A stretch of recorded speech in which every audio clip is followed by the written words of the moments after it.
रानी की मुश्किलें तो और ज्यादा ही बढ़ जाती है जब उसे पता चलता है कि वो प्रेग्नेंट है। लेकिन चीजें कॉम्प्लिकेटेड तो तब बन जाती है जब दिग्विजय की सारी चीजों के बारे में पता ही नहीं होती और घर में इसको लेकर के तमाशा और ज्यादा क्रिएट होती है जो काफी ज्यादा मजेदार है। बात करें एपिसोड की स्टार्टिंग दिग्विजय के घर से होती है। अब यहाँ पे जो लंबी चौड़ी लिस्ट दी जाती है रानी को कि तुम्हें ये सारी बात माननी, तो यहाँ पे तो ये तो ऑलरेडी तेज है बहुत। तो ये क्या करती है कि बोल देती है कि पिंकी भाभी भी मेरी मदद करेगी क्योंकि घर में 4 बहुएं अब हो गई हैं, मिलजुल करके काम करेंगे तो बहुत अच्छा रहेगा। लेकिन पिंकी वो तो बस षड्यंत्र में रहती है कि कैसे बस रानी को सबक सिखा सके और मजा चखा सके। अब देखो दिग्विजय को जाना होता है तो वेल वो आ जाता है। अब यहाँ पे उसे तैयार होकर के कहीं शाम को कॉन्फ्रेंस में जाना है, ठीक है, तो उसके कपड़े प्रेस करने के लिए रानी को ले जाता है। ये कपड़े प्रेस कर रही होती तब तक ये किसी और काम में बिजी हो जाती है, लेकिन तब तक इसका पूरा फायदा उठाती है पिंकी और उसके कपड़ों को जला देती है। हालांकि ये दिग्विजय की बहुत ही फेवरेट पैंट होती है जो जल जाती है। इस कारण बहुत गुस्सा होता है, फैमिली वालों के सामने तमाशा और ज्यादा करती जाती है।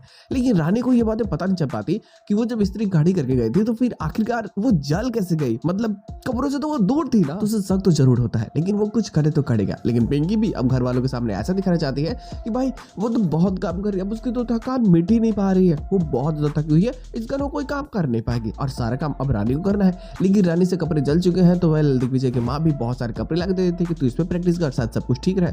लेकिन दिग्विजय को भी इंसान समझाता है कि सोचो जरा, वो तुम्हारी पत्नी है, उस लड़की ने आज से पहले कभी ऐसा कुछ नहीं किया है जो तुम्हारे लिए कपड़े प्रेस कर रही है। सोचो उसके पापा इतना अमीर है तो घर में नौकर चाकर है, उसके भैया भाभी है, वो लोग खुद काम कर सकते हैं, इसे कभी काम करने की जरूरत पड़ी ही नहीं।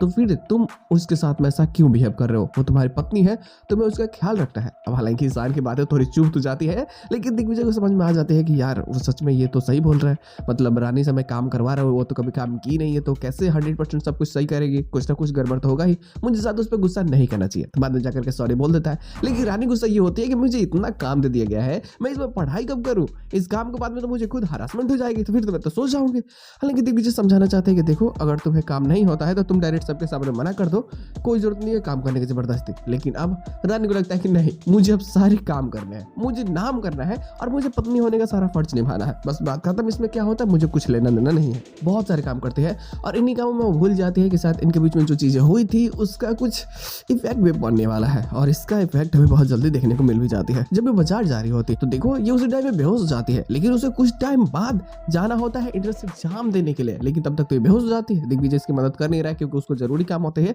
तो वो हॉस्पिटल चला गया होता है ऑलरेडी। अब ये अकेली बेहोश हो जाती है, हॉस्पिटल इसे ले जाया जाता है तो वहां पता चलता है कि तो प्रेग्नेंट है और ये यहाँ से तब तक नहीं जा सकती जब तक इसका हस्बैंड नहीं आ जाता। तो अब दिग्विजय के आने तक इसे यहीं पे रुकना होगा और इसका तो एंट्रेंस एग्जाम गया भाड़ में, अब एग्जाम तो छूट गया, तो अब ये करे तो करेगा। बुलाया जाता है, दिग्विजय को भी पता है नहीं, दिग्विजय की फैमिली को भी नहीं पता है कि भाई इनके बीच में सच में इतना कुछ हुआ था कि प्रेग्नेंट तक हो गई। मतलब सबको लगता था कि ये शायद किस तक ही बात सीमित है, लेकिन इतनी आगे बढ़ चुकी है ये हमारी जनरेशन, तो अब थोड़ा सख्त होता है। लेकिन खैर सभी में हंसी खुशी का माहौल होता है कि चलो यार फाइनली हो गया है। लेकिन दिग्विजय समझ नहीं पाता कि शादी के बाद तो बीच में कुछ हुआ ही नहीं, मतलब ये कैसा हो गया। तो पता चलता है कि यार वो तो नशे में ही तीर निशाने पर लग गया था तो जिस कारण अभी सारी चीज़ें हो चुकी है। तो अब एग्जाम निकालने से पहले माँ बन चुकी है और अब इसे पूरी कोशिश करनी होगी खुद की ख्याल रखने की, और दिग्विजय पूरी कोशिश करेगा कि इसको कोई तकलीफ ना हो ताकि इसके बच्चा सुरक्षित रहे, स्वस्थ रहे। और इसके बीच में जो तमाशा क्रिएट होगा पिंकी कारण, क्योंकि वो पूरी कोशिश करेगी कि भाई इसका बच्चा खराब हो जाए। वैसे पिंकी की तो कोई बच्चा है नहीं, तो वो चाहेगी कि पहला बच्चा मेरा ही हो। लेकिन यहाँ तमाशा जो बढ़ेगी ना ये काफ़ी मज़ेदार और काफ़ी बेहतरीन होने वाली है। अब फैमिली के काफ़ी सारे लोग रानी के सपोर्ट में जरूर आएंगे, जो स्टोरी को डाइवर्ट तो करेगी लेकिन इसके साथ में मज़ा भी दे देगी। तो एपिसोड पर नॉर्मल थी, बट हाँ ये इंटरेस्टिंग है, मजा आने वाली है। देखते रहने वाले प्लॉट्स में और किसी चीज़ हो सकती है। तो बस यार आज का एपिसोड बस इतना ही, हम लोग मिलते हैं बहुत जल्द किसी नए वीडियो के साथ में, तब तक के लिए बाय।